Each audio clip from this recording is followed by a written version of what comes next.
Good evening and welcome to the Planning Commission of October 7th, 2014.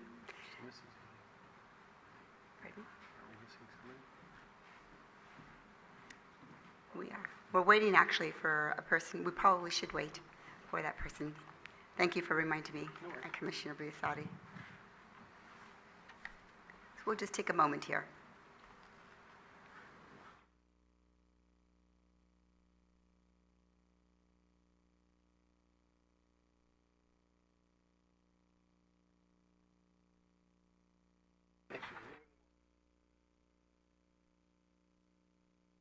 Officially, good evening. Good evening. This is October 7th, 2014 Planning Commission meeting. And just a couple reminders. If we can please turn off your cell phones for the remainder of the meeting. And also for the home viewers, you can see this commission meeting on Cable TV 1, and it's replayed on Thursday as well at 2 p.m.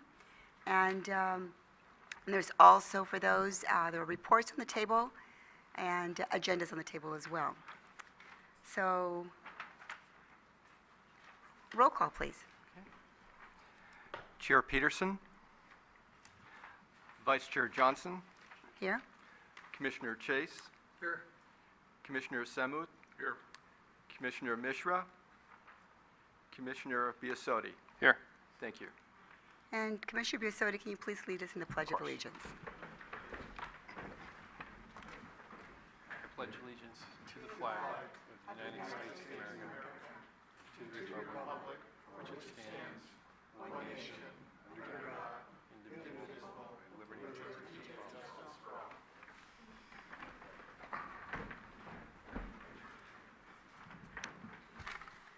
The first item of the agenda is approval of the minutes of August 19th. Is there a motion? Make a motion, we approve the minutes? Second. All those in favor? Aye. Opposed? Any abstentions? Motion carries. And communications from staff. Vice Chair Johnson, there are no additional communications this evening. Thank you. Item number 3 on the agenda are for items that are not on the agenda officially, and so this is a good time to step to the microphone, state your name, if there's anything that's not listed on the agenda you'd like to speak about. Okay, seeing none. Go on to item number 4. Are there any announcements of conflict of interest from the commissioners? Hearing none. And the next item is a public hearing item, and it is item number 5A. It's 406-18 San Mateo Avenue, and it's 020-364-320, and 020-364-120, 020-364-130, and 0203-64140. That was just a long numbers. Staff report, please. Thank you and good evening. The project before us tonight calls for the construction of a 3-story mixed-use building located at 406-418 San Mateo Avenue. The project is located in the CBD zoning district and is also located within the transit corridor plan area. The presentation tonight, I'll discuss the following topics. I'll review the existing conditions of the site, review the overall entitlement process, and discuss at length the amendments that are proposed and that you will be deciding on tonight. I'll discuss the neighborhood outreach component, as well as go into staff recommendations. I'd also like to introduce 2 members of our team that are here tonight. We have Joseph Cervantes from the Public Services Division, who will be available to answer any questions related to engineering-related questions or any of the conditions of approval. We also have Ray Pendro from MIG, who's our environmental consultant, who is available to answer any environmental or CEQA-related questions. With that, the existing conditions of the site itself is located at the corner of San Mateo Avenue and Taylor Avenue, and is located at the southern entrance to downtown San Bruno. The site is just shy of an acre. It's coming in at 0.95 acres, and is currently consists of 4 different properties. There's one large lot that's currently developed with the former cinema site that is currently vacant. The three smaller sites located to the north are developed with vacant buildings that were formerly used as restaurants and bars. The applicant is proposing to demo the old theater building and in its place construct a three-story mixed-use building containing 83 residential units, approximately 5,500 square feet of retail, and a subgrade parking garage containing 106 parking spaces. As noted, 83 residential units are proposed. The unit breakdown on that would consist of 2 studio units, 43 one-bedroom units, 30 two-bedroom units, and 8 three-bedroom units. As proposed, the project does require a general plan amendment, specific plan amendment, zoning code text amendment, a conditional use permit, parking exception, and an architectural review permit.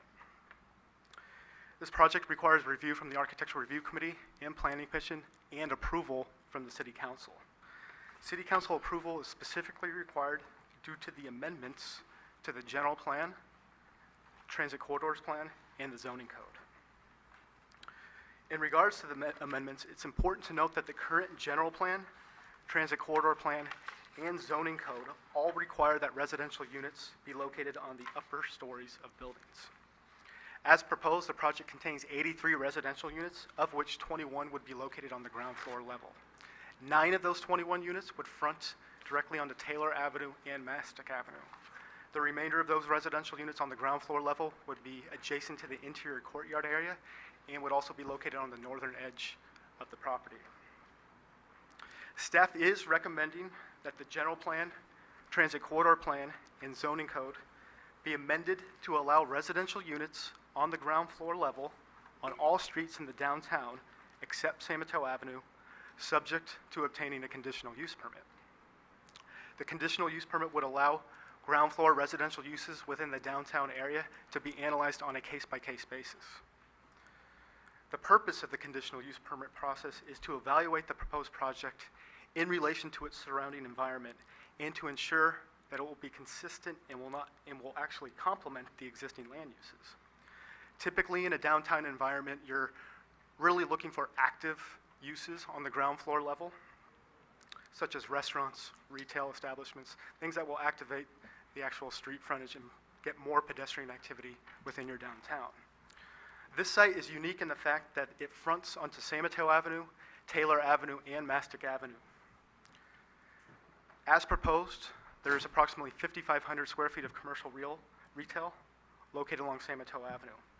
Staff finds that the residential units fronting Taylor Avenue and Mastic Avenue will help blend the overall project in with the surrounding residential neighborhoods found just to the south of the site and to the east of the site. There are some multifamily residential units located south of the site on Taylor Avenue, and then you have more traditional single-family residential located to the east of the site. I would also like to point out that the zoning code would also be amended to ensure setbacks and density are consistent with the transit corridors plan. As proposed, it is important to note that the project also requires a parking exception. As proposed, there's 106 parking spaces that are proposed within a subgrade parking garage. The garage would provide parking for the residential component of the project. The project does not include any on-site parking for residential guest parking or retail customers. It's important to note that the transit corridor plan provides a baseline for parking standard guidelines that will provide the framework for the parking component during our comprehensive zoning code update. Specifically, the recommended parking standards within the transit corridor plan call for 0.75 parking spaces for studio units, 1 parking space for one-bedroom apartments, and 1 to 2 parking spaces for any apartment containing more than 1 bedroom. Based on these recommended guidelines within the transit corridor plan, the number of parking spaces needed to accommodate the residential component of the project would fall between 83 parking spaces and 121 parking spaces. As proposed, the project does fall within this recommended range. Another thing that is important to point out is that the reason for the parking exception is that the project is technically subject to the current municipal code standards. The San Bruno Municipal Code currently requires 1.5 parking spaces for each studio unit and 2 parking spaces for all units containing 1 or more bedrooms. This results, when you when you apply that ratio, this results in 174 parking spaces for the residential component of the project. It's very important to point out that the San Bruno Municipal Code is outdated and that these ratios were based on national guidelines that really take into consideration more typical suburban type of development that does not necessarily take proximity to public transportation in effect. Lastly, I would like to point out in regards to parking that because there is no on-site parking for residential guests or retail customers, staff did coordinate with a local transportation firm to conduct a parking study within our downtown. The study included all downtown parking lots and the surrounding residential streets. The counts were conducted on 2 separate days. One was on a Saturday, June 7th, and the other day was Tuesday, June 10th. All counts were conducted at 12:30 p.m., 7:30 p.m., and 1 a.m. A total of 1,111 parking spaces were included in the entire study. And again, that includes all 8 downtown residential parking lots that are city-owned, as well as the surrounding streets. On Saturday, June 7th, during the 12:30 p.m. hour, 69% of the spaces were occupied. During the 7:30 p.m. hour, 62% of the spaces were occupied. And during the 1 a.m. hour, 53% of the spaces were occupied. On Tuesday, June 10th, during the 12:30 p.m. hour, 50% of the overall spaces were occupied. At 7:30 p.m., 68% of the spaces were occupied. And at 1 a.m., 53% of the spaces were occupied. An occupancy rate of 85% is the threshold that staff considers when determining if an area is parking impacted.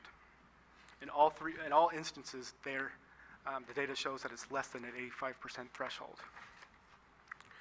I'd also like to point out that the applicant is proposing transportation demand management measures, which is also known as TDM, that will be implemented for the proposed project or with the proposed project. The intent of the TDM program is to really reduce the number of vehicle trips that go to and from the site, which will overall reduce the overall parking demand on site. The applicant is proposing to incorporate long-term bicycle parking and short-term bicycle parking. Specifically, 54 bicycle parking spaces would be located on site, several of which would be located within the garage area, and the remainder would be located on the ground floor level, and they would be secure. The 10 short-term bicycle parking spaces would be located on racks fronting the project site along San Mateo Avenue within the public right-of-way. Additionally, the applicant is proposing to provide transit subsidies for residents and employees. Specifically, residents and employees would receive or would be distributed a Clipper card preloaded with $50. Additionally, the applicant will distribute transportation information to residents and employees. And the applicant has also proposed to establish an on-site rideshare program where residents could share information regarding rideshare and carpooling activities amongst themselves. In regards to the architectural review permit, in general, staff finds that the proposal is consistent with the design guidelines found within the Transit Corridors Plan. The project was reviewed by the Architectural Review Committee at their August meeting, and at that meeting, the Architectural Review Committee forwarded the project onto the Planning Commission with recommendations that have since been incorporated into the plan set. The applicant will actually present the architectural elements of the proposal tonight, so I'm not going to spend a lot of time on that. In terms of neighborhood outreach, the applicant did hold a neighborhood meeting on July 9th, 2014. Approximately 10 people were in attendance. Generally, there was a very positive initial reaction to the project. There were some questions that came up, such as hours of construction, ownership versus rental, and what the general rental rates would be. But overall, it was a very positive reaction to the project. Additionally, staff sent a notice to all residents and property owners within 600 feet of the site for the Architectural Review Committee. And we also sent the required public noticing for this meeting tonight. Staff received one letter, which was distributed to the Planning Commission just to the start of this meeting. and that property owner was specifically not satisfied with the architectural appearance of the proposed buildings. In terms of staff recommendations, staff is recommending that the commercial storefronts, or actually the commercial depths, be increased in depth. Right now, the depth of the commercial space is coming in around 30 to 31 feet deep.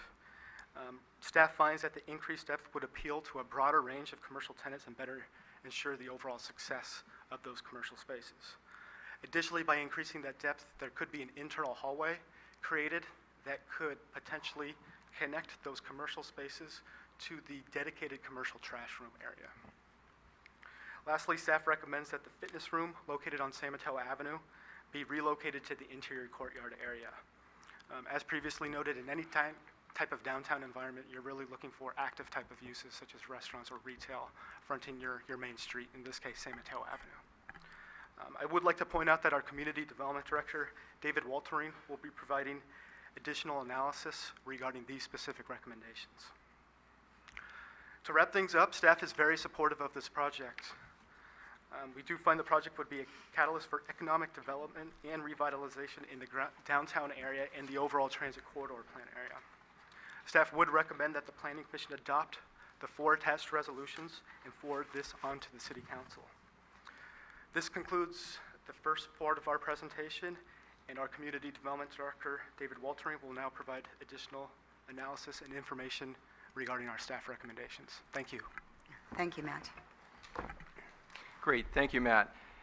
As Matt indicated, the staff is overall supportive, very supportive of this project. However, as we look at the ground floor space on San Mateo Avenue and the programming of that ground floor space on San Mateo Avenue, we have some very specific recommendations for the Planning Commission this evening.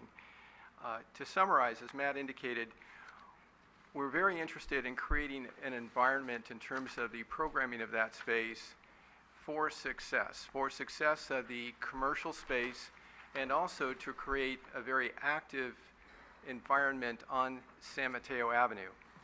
As this project went before the Architecture Review Committee indicated some concerns about the opportunity for, say, outdoor dining on San Mateo Avenue because of our local weather conditions, sometimes having strong winds, etc.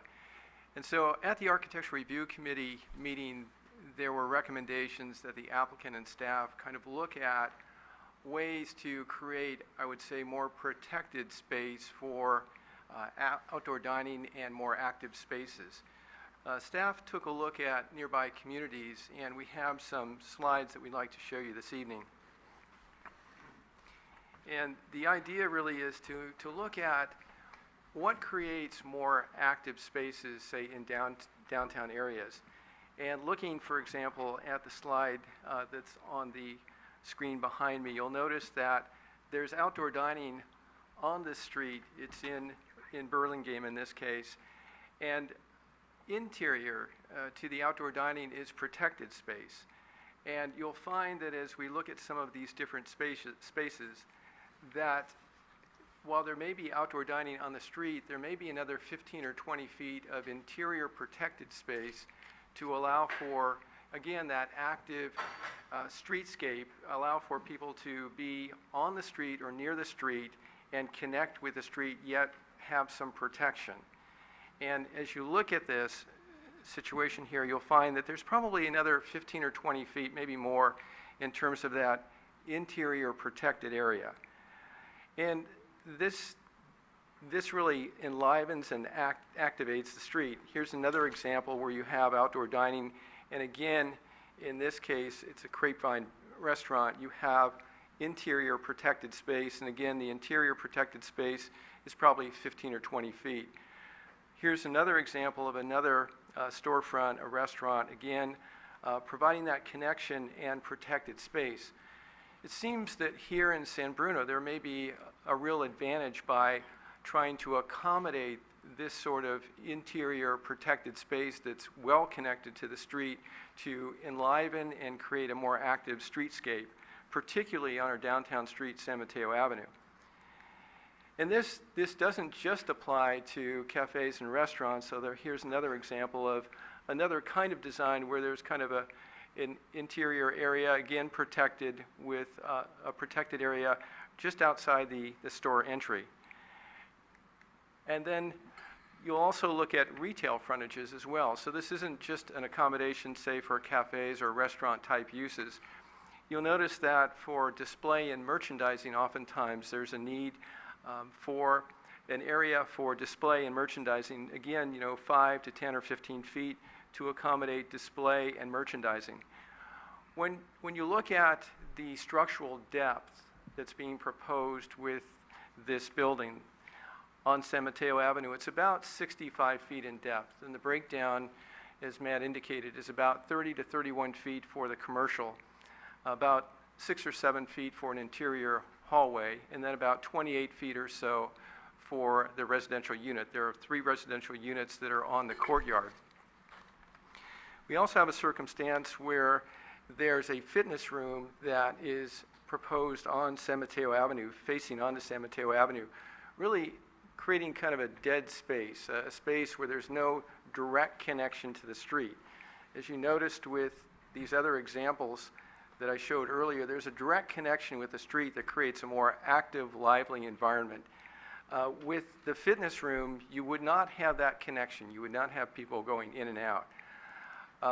There's also a suggestion by staff that it would be beneficial to have an internal, I'll say, service corridor to work with the commercial spaces to allow for trash to not be taken out onto the street and then taken to a trash collection area, but to be moved internally in the hallway. So our overall suggestion really is that this area, this 65-foot area facing onto San Mateo Avenue, be reworked, and reworked in a way where the fitness room is really placed back facing onto the interior courtyard. So we have all along San Mateo Avenue active uses with direct connection to the street to enliven the street. That we provide enough depth in terms of the commercial space to provide for those protected areas for cafes, restaurants, outdoor dining, and also to provide for display and merchandising areas.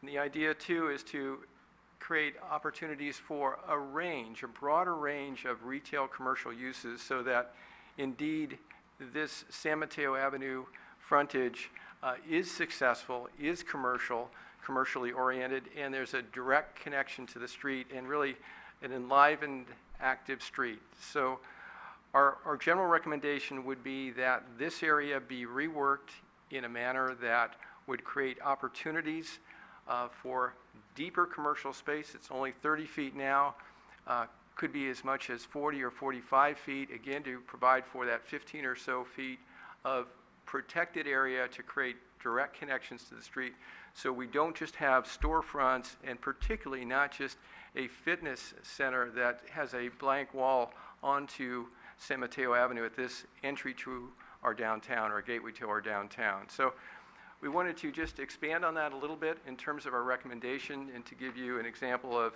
some slides, examples from other communities to think about as you move forward. Thank you. Through the chair. Commissioner Basadi? Would you mind speaking to us, Dave, on how CEQA relates to the resolutions that we have before us? I'd be happy to. Thank you. In this particular case, as you know, this project is located within the Transit Corridors Plan area, the TCP area. And when the Transit Corridors Plan was adopted in 2013, you made a recommendation for its adoption to the City Council. An environmental impact report, a programmatic environmental impact report, and mitigation monitoring and reporting plan were adopted, certified for the project. The CEQA guidelines allow consideration of subsequent projects in reliance on a previously adopted and certified EIR. Now, there's certain findings that need to be made, and basically the findings have to do with the proposed project and its anticipated impacts, and the mitigation measures required are essentially within the scope of the previously certified EIR. And if you can make that determination or finding, then you can use that previously certified EIR and mitigation monitoring and reporting plan to cover the action before you. We have worked with MIG, with MIG, and Mr. Ray Pendro in terms of preparing an initial study and evaluating this proposed project. And it's our determination and our recommendation to you that this proposed project is within the scope of the previously certified EIR and mitigation monitoring program. So you'll find in each one of the resolutions before you tonight, as Matt described, that in the language, in the introductory language of each one of those resolutions is a finding that the proposed action in terms of CEQA is within the scope of the previously certified EIR. Thank you. Thank you. Thank you for that information. Useful. All right. We'll now open the public hearing. And if the applicant can please step forward and present your project.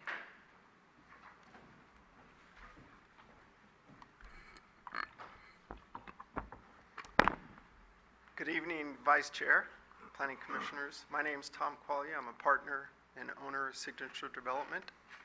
We are located in Oakland. We're a 40-plus year privately held company that specializes in mixed-use development just like this. We have recent experience building buildings exactly like this in downtown Oakland, downtown San Francisco, downtown Concord, Novato, all very, very successful and are aging beautifully and are very vibrant. I appreciate the opportunity tonight to present. Kind of an honor to be here after 2 years of work, but finally we have this opportunity, and we got lucky with regards to this property because it's a very, very difficult sellers as they exist right now. I just wanted to touch on a couple of things, and I was kind of taken aback. We haven't ever seen these slides or this type of thing, but there's a couple great examples that we're doing that you can see here. First off, the building has evolved into a very rich design that really pretty much mimics the previous approval that was on here earlier in the history of this site.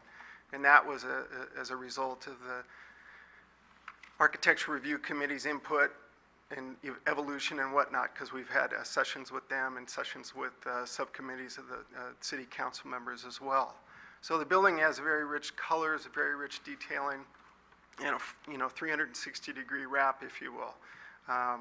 Previously, kind of the end that was facing north into the adjacent lot next door was a little underperformed, and that side of the building has completely been redone with this design to really give you that look.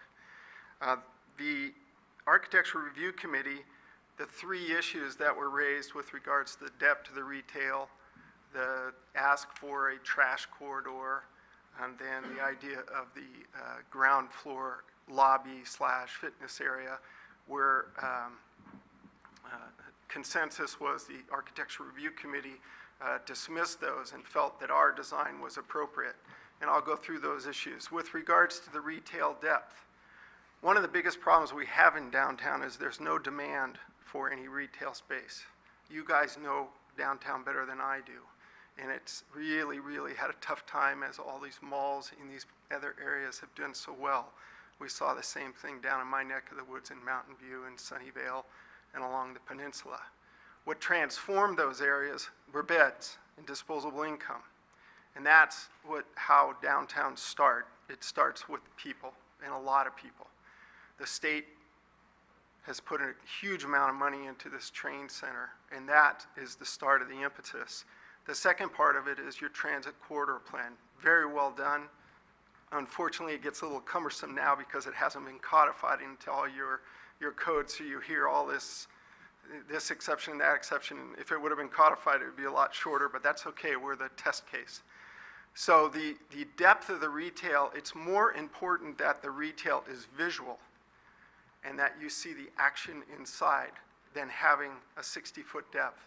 These retail spaces are not designed for sit-down restaurants. We do not have huge venting. The pictures that were shown in here are 2 or 3 of those examples are big sit-down restaurants with big kichens in the back.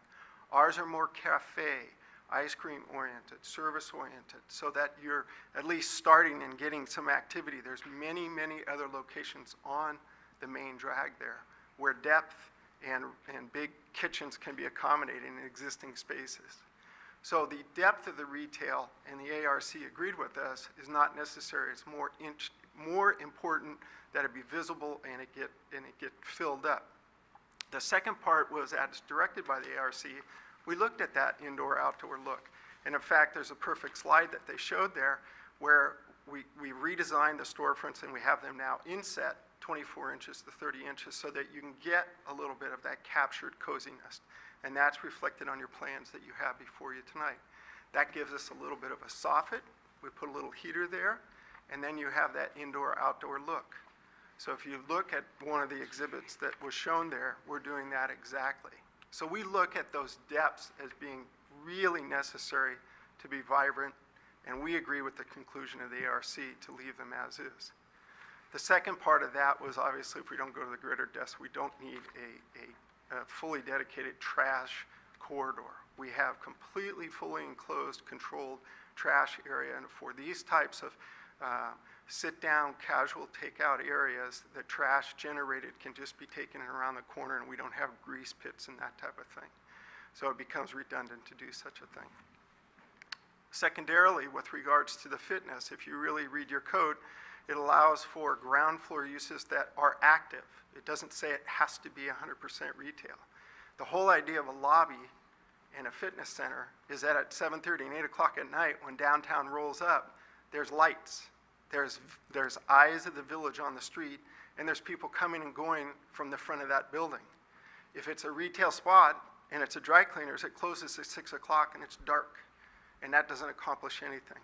So we did the mix and match. So we have like about 4,400 square feet of retail, and then we have this kind of fitness center, and the idea is that hopefully that fitness center will be an impetus, and that's a fitness center for our tenants, and that nice, beautiful lobby so that people will come and go and walk to Main Street. So those are the three things, and we would indulge that you would go along with the ARC's approval. And then just to clarify a couple of items. One is there keeps being a statement made that there's no guest parking for our tenants. The staff report concludes that we've got anywhere from 23 extra stalls on the low end and less stalls on the high end, but there'll be some extra spaces inside of our building, so if somebody does have a guest, they have the ability to park a car in there. So the whole idea is not to have this big overflow into the neighborhood, but it's inside our building. So that was a little bit different. Excuse me, can you repeat that part again? Yeah, so staff has mentioned a couple times and in the staff report that there's no guest parking right. for our residents, but the report is we have, per the transit corridor, potentially a lot of extra parking. We don't see it that way. We think we have sufficient parking, but it includes 2 or 3 stalls in the event that there is a guest that comes and visits somebody there, so that in our parking garage, we're not using every square inch of that for, quote, the required parking. So we have some guest stalls inside of our building for our tenants' guests. So I just wanted to clarify Thank you, I that. just want to be sure I understood that correctly. Yep. And then lastly, this plan obviously is the first plan of your transit corridor. This is the translation of what that corridor envisioned, the corridor planned. This is the application. It fits in nicely. It respects the neighbors. It thinks through where trash goes. It thinks through how it's going to work. The only thing it doesn't do, it doesn't maximize the site because we didn't wait to see if, in fact, you could get a 4th or 5th story, as you guys know. We were very happy to go with 3 stories to make my neighbors happy behind me and around me, many of who I met with, because when we sent out the neighborhood notice, I included my personal cell phone and whatnot, and some people were more comfortable calling me directly than coming to a neighborhood meeting. So I had a very good flow of information. So with that, I would like to answer any questions. I would hope that you could support our proposal as is, allow us to do what we do, mixed-use development, and get to work. Thank you. Thank you for your presentation. Do the commissioners have any questions for the applicant? Through the chair. In regards to your fitness room, I don't recall exactly, do you have windows to the street? Yes, from the your whole fitness area is storefront. It's inset It has the same type of detailing.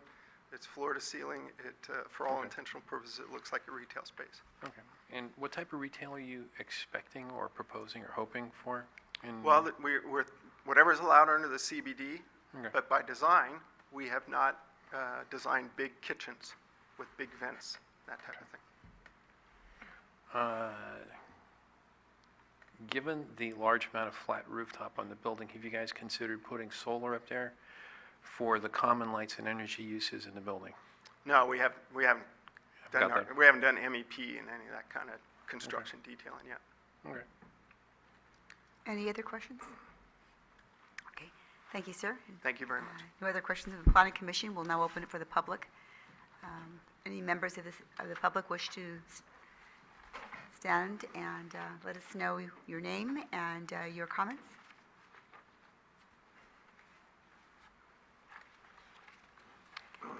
Hearing none, the planning commission is now closed. We go back to discussion at the commission. Do you have any questions or comments for staff? Yeah, through the chair. I was one of 3 commissioners who did sit in on both of the ARC review meetings, and I was a little bit surprised by staff's recommendation tonight in regards to the deepening of the spaces, to include, a garbage hallway or whatever you want to call that hallway in the back, and getting rid of, or moving, I should say, the fitness center. I was under the impression, I would have to agree with Tom, was that right? That when we left the last ARC review meeting and forwarded it to the commission, that we weren't going to expect to see deepening of the retail spaces or,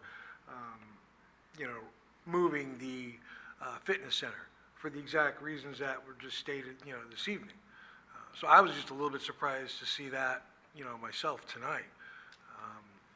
And I would personally, I still stand by what the ARC committee, requested of them, and which they've done. And I don't really think it's necessary, again, to increase the depth of the commercial spaces just to, accommodate something that may or may not work. This particular group here, obviously, as we had a couple of meetings, we found out how much experience they have. And chances are they're not going to build something that's going to fail. That's not what they're in business for. They're in business to be successful. And while some of those slides were great, and you know what, in some cases that would be perfect. But I personally don't really think that on this particular plan that we have before us, I just don't think it would work. I don't think it's necessary, and I think that what we have before us is fine, and it works well. I think sometimes you have to go with, the professionals or the people who do it day in and day out, and that's their livelihood. I appreciate, staff's, pulling that up, with, and showing us different options and all that, but I, for one, just, I don't think it's necessary. Thank you, Commissioner. Chase. Any other questions or comments from the commission? Through the chair. Commissioner Question Biassiatti? for staff. In regard to the commercial spaces and parking requirements, when we've had businesses go into spaces before, we've always had conversations about how many parking spaces for the type of business and whatnot. There's no parking spaces allotted for this building, for the commercial spaces. So how are we going to be looking at that moving ahead as these businesses come in? As we move ahead, the Transit Corridors Plan anticipates looking at an overall parking management plan for the downtown. So as we do consider other projects as we move forward, we would anticipate an overall parking management plan. And the idea would be to look at, is there an opportunity to create areas for parking to support the downtown area and downtown uses? So that's one piece of it. Another piece of it is, frankly, that with the Transit Corridors Plan, as you well know. The intent really is to encourage people to use other modes of transit, to take advantage of our Caltrain, our BART, our bus lines, and to encourage bicycling, walking, other forms of moving around. So in terms of the parking standards in the TCP and the Transit Corridors Plan, those are reduced over what they are today, for example, as Matt described in his staff report. But there would be an overall comprehensive parking management plan going forward, and you're correct. In this particular case, the parking that's being proposed is really for the residential component. There is no specific parking being proposed in this case for commercial on this site. Thank you. Thank you. Any other questions from No, but through the chair. Commissioner Chase? Just another comment, I mean, you know, this is really basically the first piece of the puzzle for the transit corridor plan. As we all know, I mean, the plan looks, you know, it's great. I mean, you know, Commissioner Biasotti sat on that, myself, I mean, there are multiple people who sat on that commission or that committee.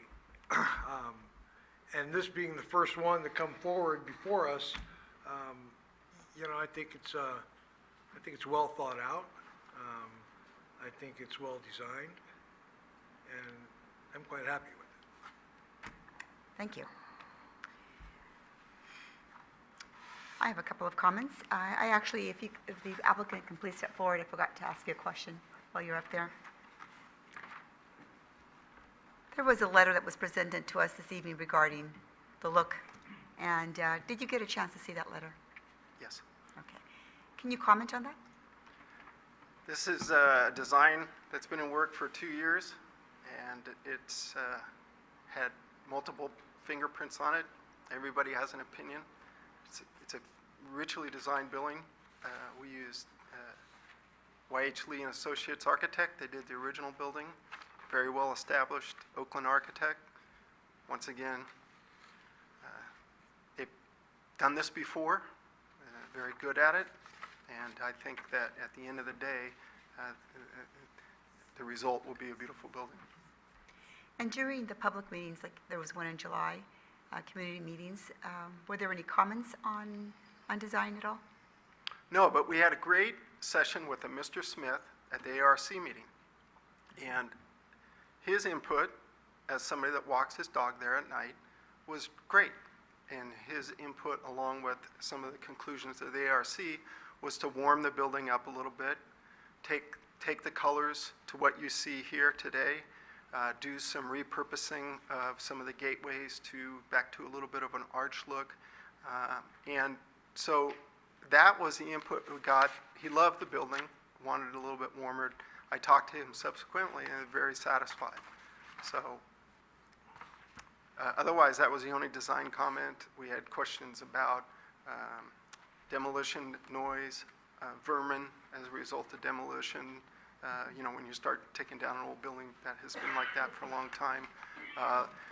One gentleman, we met a couple of times and went through parking calculations and the fact that nobody in his neighborhood uses their garage. And I said, I can't solve that. I can't solve everybody's problems. I can try to be a good steward and do what I do best here and comply with the transit corridor plan. Well, I'm glad that you heard the things about warming it up. I mean, I look at the building and you know, we've been waiting for something for a long time for that corner, that area. And I believe that everyone would probably jump for joy knowing that we're moving forward in this area. And we've been presented over the years with a lot of different projects and opportunities to see different communities. And so the one comment, and you're correct, it's a person's personal opinion and desire and design, and lots of ways to offset things to make them look differently. And there is a bit of squareness to the whole piece of it. I'm not opposed to it at all. I mean, I support your building it. And again, it's a personal. The one thing is looking at the colors. There is another building on El Camino. I believe it's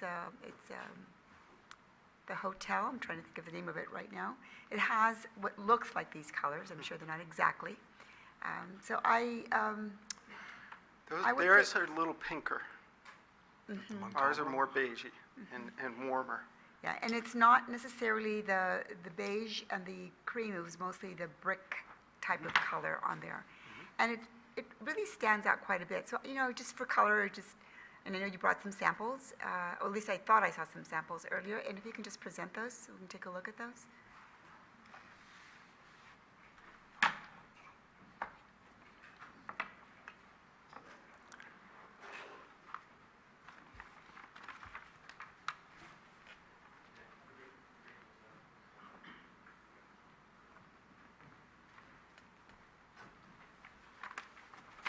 We'd like to look at them, and also if you can face them towards the audience and the camera so our viewers at home can take a look at them. Okay. So if you look at, Let's see if we can get you let's see if we can give you a microphone so that way. if you look at what the architect tried to achieve, and once again, when you start translating colors to prints, they can lose things. So that's why it's real effective to see this. Yes. If you look at this color palette, it's a very rich color palette that will evolve. Sorry, sir. I'm really sorry to interrupt. I don't think that you're necessarily getting on the tape. Do you have a microphone? Yeah, he does, and I, Oh, fantastic. I didn't see that. Thank Okay. you very much. I'm so sorry. no worries. Never had anybody call me sir. The richness of the color palette is really critical. You will see a lot of buildings being built right now, and they have that design, what I call it's a small world design. So they have this gray bleakness, and they have this white bleakness, and it just gets too stark. The whole idea here is if you look at these colors, they're all very warm. And what that does is that brings that building down as opposed to the verticality. And once again, you guys are going to, well, there's a potential you're going to be seeing 5-story buildings. So, it's all could, as you go back down the road.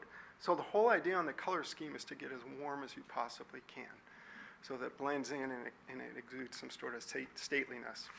And then, as you saw, we had a little bit of a lighter brick here, doing some detailing, with kind of mimics some of the historical looks that can happen in towns. But it's not catchy, and it's not patchwork, and it's not just to create something. So the darker color to ground it, the warm colors to attract you to it, and then a little bit of a trim to finish it off on the top. It's actually quite lovely, those colors, when you see them in person like this, it makes a difference. Yeah, it really does. And I was looking at our printed exhibits, and they were less than stellar. And really, when you see this is the heart of it. These are colors that I really like. Very good hues that go together. Yes, exactly. That's going to be a two-tone. Yeah, so that's your look in the middle, if you will, for that lower portion of the building. And quite frankly, that was the ARC's recommendation to go here. They actually said, well, why don't we look at a little bit lighter for the red? And then staff came back and said, no, let's stay with the darker because it grounds a little bit better. So we actually had a version in between because you guys asked for it, but it didn't look that good. So it's here, but I didn't want to show it to you. Okay. Okay, and then if you step back to the microphone, that way you don't have to hold that the duration. Thank you for bringing that forward. I'm hoping that it was clear to our home audience. Yeah, just wanna be able to- I'm actually glad you did that because the colors are much richer in They person are, than it. they truly are. Yeah. And the other part is, speaking to the corridor and those kind of components, I had a couple of questions in that area. It's not uncommon to tenants to change hands. Oh, yeah. It's a common factor, and although they don't have big kitchens, they could come before us.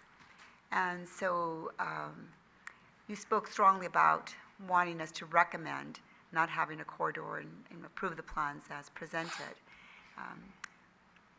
Can you tell me about other projects that you've done where you have had tenants that have implemented kitchens, and how do you handle that, the debris and the garbage and those types of things? Well, Because, yeah. you indicate that you can step out and go around. It's a pretty large area to go around, and so I'd like to at least bring the subject up for discussion. Well, first and foremost, it's a rental building, so we own the building. So we own the building and we allow relatives to rent. So whether they sleep there or they work there, we own the building. So somebody can't come in and say, I want a full gas kitchen with 6 burners and blah, blah, blah. No, you can't. This is our building. It's not designed to that. You couldn't even physically retrofit it. the whole, and you know downtown's the way they're going, there's many, many, many cafes now where the food is prepared and you come and you sit. It's the Starbucks Pete's model, but it's been taken to the next level and the next level. That's what's envisioned here, and that's why we're trying to get the television look at night, so that when the lights are on, people see people inside of there and not a deep, 60-foot deep, dark, recessed area. The whole idea, and I hate to say it, it's the next generation. They want to be seen. It's very different. And you know, you guys know what's happening in the marketplace. It's a real mix of renters nowadays with a lot of young people. And that disposable income is what we're really trying to capture, and that vibrancy. We are not looking, if you even look in downtown Palo Alto in some of those exhibits, they're very shallow storefronts. Your busiest outdoor use on Main Street is a Starbucks. It's 12 feet deep in about half of the site, but it just as vibrant as could be, and I go and sit outside all the time and there's nothing. So in answer to your question, front loading, taking that garbage out, it is, we are a small site, we're less than an acre, so we're only looking at about 60 feet of walk to go out the front door and just take those incidental garbage. And that's what your Starbucks does, that's what Pete's does, that's what a lot of these cafes do. Probably half of the tenants on your Main Street go from the front. They actually load from the front as well. So we went to the parking committee. We are actually adding 2 more parking stalls out on the public right-of-way for both a loading zone, but then after 3 o'clock or 1 o'clock, I can't remember exactly what the time is, it's just a parking stall on the public street for the public. So we're actually providing 2 parking stalls for retail down the road. So that's... And so, I hear you say that you're the owner of the property, and that other properties that you have owned and developed, and that you've remained the owner, they don't get sold. Like someone would come in and say, I'd like to buy my space, or it's parceled off, or how, can you describe if that's ever something that has happened? Mm-hmm. Yes, it can happen, but once again, there's a restriction on the design of that building, that there is just no venting, there's no gas line back there, it's just not designed for it. You couldn't retrofit it. We did a building at Broadway and Grand in downtown Oakland, and it's an apartment, and we actually bought the parking garage from the association because it was going to a condo, so that we could keep control over everything in that building. But once again, the tenant spaces, the Starbucks there is very shallow. It's not designed with a kitchen, and it can't even be retrofitted. Because what brings people to a place is activity, and it's common that food brings people together, and that's why I wanted to ask those questions. Yep. That if we're going to have cafe-style ice cream types of stores, you only stay so long in those types of environments. Although the Starbucks on El Camino at Town Center, it's quite a busy place, and people stay there for long periods of time. Well, we are hoping that our residents are the people that stay. And if you look at all the models now, it's changing. Downtown Mountain View, for instance, was an absolutely horrible place to go in 1975. I grew up there. Then they built 10,000 housing units, and now you cannot get a square inch of any place to sit out there. Take away, sit down, whatever, because of the beds. The beds and disposable income is what makes downtown vibrant. And that model at the APA conventions has always been a mantra. So we're balancing that, and that's what your transit corridor plan does. Yes, and it's good to hear your thinking around that. I want to think outside the box. It's our community, it's our city. We've been, as I stated, waiting a long time. It's exciting for us. I want to think outside the box, and nothing's ever, there'll always be things that we could look back on. However, I want to continue to think about the recommendations of staff, because I think that even though I respect my commissioner's points of view on the architectural review, I've served on in past times, I want to think about some of those components and hear your planning behind that. And hearing that there is no potential opportunity for someone to come in and do a kitchen of some sort, allows to think about that. Yet on the other hand, to have a hallway and the seamlessness of those kinds of things, also coming in and out, and the safety, and also to me is an interesting point of view not just an attractive piece, but it seems like a safe and, I think it's valuable to think about it. So thank you for your input. I appreciate And that. I'll just add one more thing. It is interesting when you go in and you are the first, quote, project, and you purposely pointed that out. Some of the existing landowners and/or tenants that are there don't want the competition. We did a survey, and there's 80 tenant spaces / businesses, and about 50 to 55% of them were really struggling. And rents, you guys know what rents are. And to have more competition is the worst thing. And to have a cuter space come along and make yours less cute, you have to balance all that out. And that's what we do. And that's why we thought outside the box and said, okay, let's do these types of things to complement, not overburden my neighborhood behind me. Just all the little nuances that go into mixed-use development such as this. And it's a lot of thought, and Yeah. nothing comes easy. It's very obvious that you've put a lot of thought into it. Parking continues to be my concern, and you've addressed it. It isn't like a Burlingame Avenue where they have parking lots or garages. We have neighborhoods, and I can do all the studies, but year after year, serving on this commission and then listening to the exceptions that keep taking place, they seem to work out. They seem to balance itself They out do. somewhere along the line. do. People come and go, things change.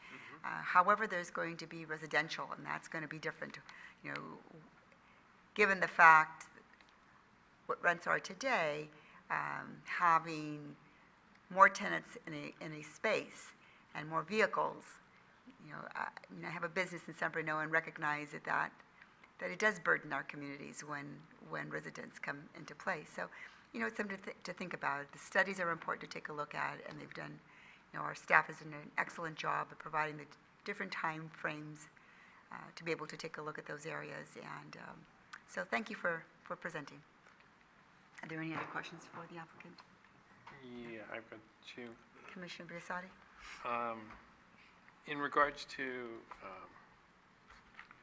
conservation, energy efficiency, that kind of thing, how would you feel about a condition of approval that requested, at the very least, a study to see if solar would be feasible for that building? I mean, I can't imagine it not being feasible. Yeah. So there's kind of two litmuses. First, obviously, we have to build it green and hit all those county Right. regulations and city regulations first and foremost. And I will say the same thing to you that I say every time. So I'm open to the idea, and Dave, my construction guy, is saying we can pre-wire it, get it all ready to go, if you will, so that if the conversion takes place. No, I'd be happy with that. Yeah. Okay, so if we can make a condition that the building be pre-wired for solar for the common energy uses of the building, that way the hallways, the garages, all those spaces that you... Yes, exactly. Dave's my vice president, or president of construction. Cool, He's thank you. going to build the building. And the other thing that I noticed is in your center courtyard, you've got water catchment treatment basins, right? So that water goes to the stormwater system after it's treated, is that correct?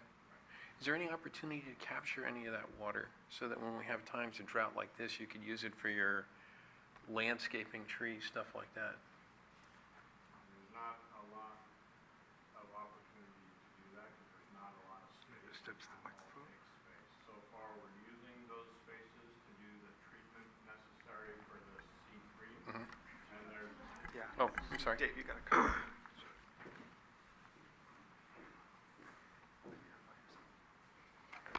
Hi, I'm Dave Miller with Signature Development Group.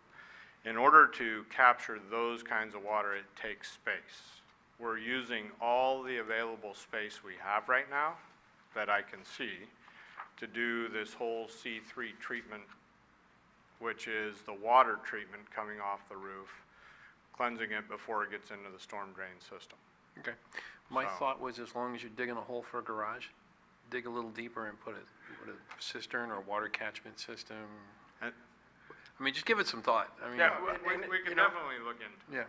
yeah. And we have looked at it, but the problem is that we just don't get enough annual rainfall. So the end of the rains come May 1st, and you really don't need the Okay. irrigation water. So And we go through this in all communities.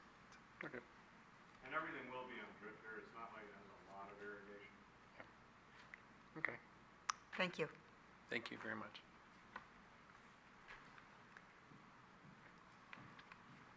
Bringing it back to discussion of the Planning Commission. Is there any more discussion from the commissioners? Okay, this is there are 4 resolutions, 2, 3, 4, and 5. The roll call votes will be voting on these individual ones.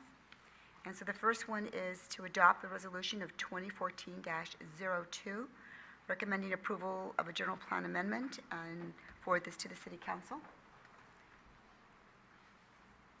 And this is a roll call vote, so So we'll need a motion in a second. yes. Okay, I'll make a motion. I'll second. Through the chair. I'll make a resolution 2014-02, recommending approval of general plan amendment. Second. All those in favor? Aye. Thought it was a roll call. It is roll Oh, call. I'm sorry. Do a roll call, just so we have it clear for the record. Okay. There's only 4 of us. Commissioner Samud? Aye. Commissioner Chase? Aye. Vice Chair Johnson? Aye. Commissioner Biasotti? Aye. Motion passes, or resolution passes. You know, exactly how does that go? It's the Resolution passes. resolution passes. I want to make sure I say it correctly. All right, so the next one is we'll need a motion as well for Resolution 2014-03, and that's a recommendation approval of a specific amendment plan. Through the chair. Commissioner Motion that we Desai? make, a motion that we approve resolution 2014-03 of the specific plan amendment. Second. All those in favor? Nope. I'm sorry. Roll call. Commissioner Samud? Aye. Commissioner Chase? Aye. Vice Chair Johnson?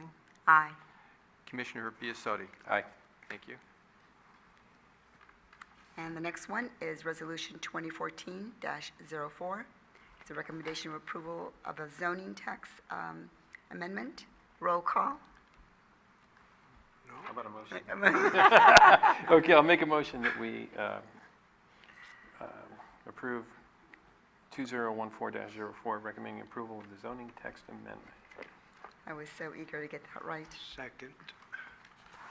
Roll call, please. Commissioner Samud? Aye. Commissioner Chase? Yes. Vice Chair Johnson? Yes. Commissioner Biasotti? Aye. And the last one, let's see if I can get this one correctly.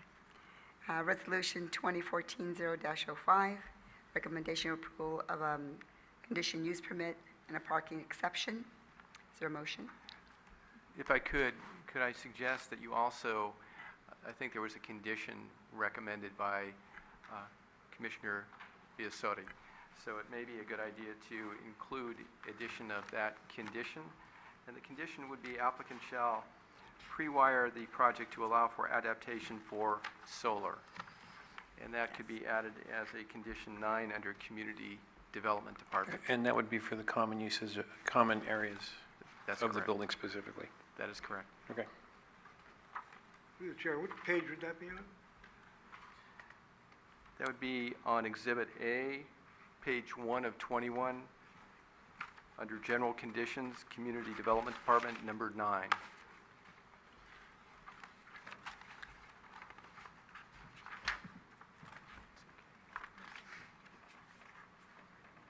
Okay. Yeah. Thank you. Okay. Okay. Is there a- Is that part of the motion? I'm sorry. Yes. That's part of your is- motion.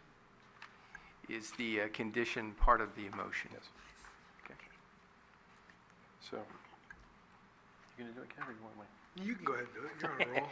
Okay, recommend the resolution, adopting the resolution 2014-05, recommending approval of the conditional use permit, parking exception, architectural review permit, and the additional condition of approval. Second. Roll call, please. Commissioner Samud? Aye. Commissioner Chase? Aye. Vice Chair Johnson? Aye. Commissioner Biasotti? Aye. So Thank you. moved. Good work. Very welcome. Thank you for your presentation.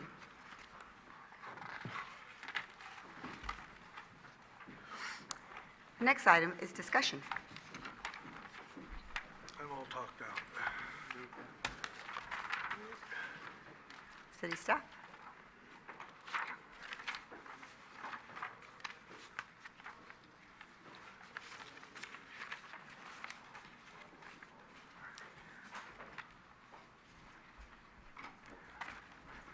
Okay, under city staff discussion, staff would like to give the commission an update on the transit corridors plan and the upcoming ballot measure, Measure N, that will be on the November 4th, 2014 ballot. And I have some prepared comments to go through with you. First off, just a little bit of history on the transit corridors plan. All of you worked on that, but for you as a refresher and then also for the public. The San Bruno Transit Corridors Plan, also referred to as the TCP, was adopted in February of 2013 by the City Council following several years of community workshops, meetings, public hearings, including hearings before the Planning Commission, and the efforts of a 17-member Citizen Steering Committee. The plan lays out a vision and a program to achieve that vision for revitalizing and transforming the San Bruno downtown along San Mateo Avenue and portions of key connecting streets into a vibrant, mixed residential, retail, restaurant, and office use area with well-maintained, lively, and beautiful streets and public spaces, utilizing the areas in close proximity to the Caltrain station, the BART station, and multiple bus lines. The plan area is approximately 155 acres in size.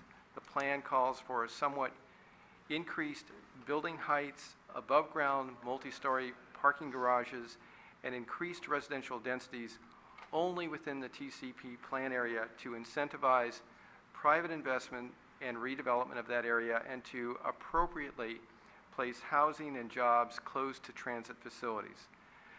The TCP program includes policies, development standards, design guidelines, and financing options to achieve that vision. This is a long-range plan that will be implemented incrementally over 20 or more years. The TCP will guide development that is proposed willingly over time by property owners within the plan area. In fact, the adopted TCP prohibits the use of eminent domain for residential properties and includes a number of protective measures with respect to the interests of existing residential properties as new development occurs in the nearby plan area. These measures are referred to as mixed-use to residential transition measures. These measures include setbacks of 10 feet in the rear yard area to existing nearby residential uses of low density, and also step backs above 3 stories, stepping back 15 feet as you go above 3 stories, and individual project design review and environmental review. As far as implementation of this plan, what have we done so far in terms of implementation? This plan was adopted in February of 2013. Work started on this plan in 2009, so it took several years of community effort to adopt the plan. We're in the process of updating our zoning code to bring in the transit corridor plan development standards, design guidelines, and requirements into our zoning code. The staff is establishing a staff-level working group to look at all of the implementation measures in the transit corridors plan to put those in place. And we have an upcoming ballot measure, Measure N, on the November 4th ballot. What does Measure N do, or what would it do? The adopted TCP, as I mentioned earlier, calls for somewhat increased building heights, above-ground multi-story parking garages, and increased residential densities only within the TC plan area to incentivize private investment and redevelopment of that area, and to appropriately place housing and jobs close to transit. Since we lost redevelopment in 2012, it's particularly important now that we look at what are ways that we can incentivize private investment and development. And certainly the TCP has certain aspects that would help incentivize private investment and redevelopment. However, in 1977, Ordinance 1284 was adopted by a vote of the people that restricts building heights to 50 feet or 3 stories, does not allow above-ground multi-story parking garages, and limits residential densities to those densities that were in place in 1974. These city restrictions were determined to be impediments to development and redevelopment as you all were developing the TCP, the Transit Corridors Plan. It's important as we move forward to look at those impediments, and in fact, the TCP recommends that the city consider amending Ordinance 1284 and that this amendment process be brought before the voters. And the City Council directed at its July 22nd meeting of this year that staff move forward to actually put before the voters a ballot measure to consider amending Ordinance 1284 with respect to these various issues: increased building heights, increased residential densities, and allowing for above-ground parking garages, multi-story parking garages. What we have on the overhead here is actually the language that's going forward to the voters in November, on November 4th. And the ballot question before the voters reads as follows, and this is with respect to the Transit Corridors Plan area. It would allow buildings exceeding the maximum height of 50 feet by 20 feet along El Camino Real, in other words, up to 70 feet in that case, by 15 feet along San Bruno Avenue, by 5 feet along San Mateo Avenue. So currently along San Mateo Avenue, it's 50 feet. It could go up to 55 feet or 4 stories. And 40 feet only in the Caltrain station area, so only in the area east of the Caltrain station, an area that's about 4 or 5 acres in area total. The ballot question also indicates that there would be an allowance to develop on 42 residential parcels exceeding the density permitted in 1974. So only on 42 parcels could there be consideration of increased residential densities. And within the TCP area, there would be an allowance to consider above-ground multi-story parking garages. So as this ballot measure goes before the voters in November, what would the benefits be if it goes forward and is successful? It's anticipated that the benefits would be that there would be stimulated economic activity in this area of our community, with the opportunity for new housing and new commercial uses. Some of the vacant stores would be removed and redeveloped, kind of as we're seeing with the project we heard earlier tonight. There would be the opportunity to improve the overall quality of life within this important area of our community, our downtown, in terms of improving our street infrastructure, bringing landscaping and vibrant public spaces to this area. There'd be the opportunity to create a safer area with areas for bicycle lanes, new pedestrian ways, new opportunities for gathering, and there would be an opportunity to generate new revenue in terms of property tax, sales tax, and transient occupancy taxes, so there'd be an opportunity for new revenues. This ballot measure will go before the voters in November. It goes before for consideration. It would provide the opportunity to consider moving forward with implementing a portion of the Transit Corridors Plan. So that's kind of an overview just to give you an idea of what may be going forward this November and some of the benefits of moving forward with Measure N in November. Thank you. Thank you. Thank you for that update, presentation. The next item is selecting the Planning Commission architectural review. So we're looking for 3 members, 3 of you hopefully, to volunteer to serve on the Architectural Review Committee the next time we meet. Do we have a date for that? Commissioner Tentative Sama? date? October the 16th. I regretfully will be out of the area. Are you doing it? Wait, I'm gonna look at my calendar. Hang on one Well, second. I don't know, I guess I'll do it. Okay, great. Thank you. So we have 2 so far. So Thursday, October 16th? Yes. Correct. Okay, I'm in.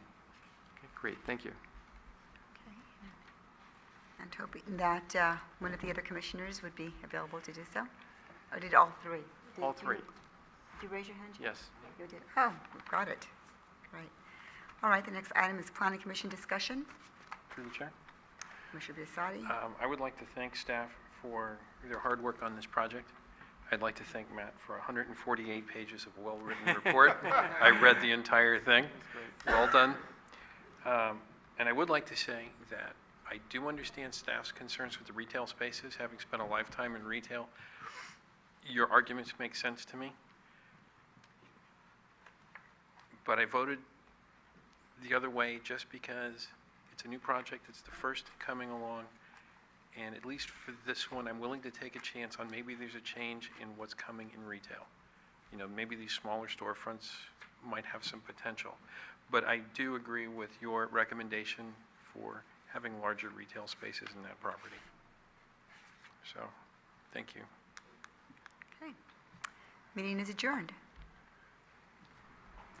All righty then.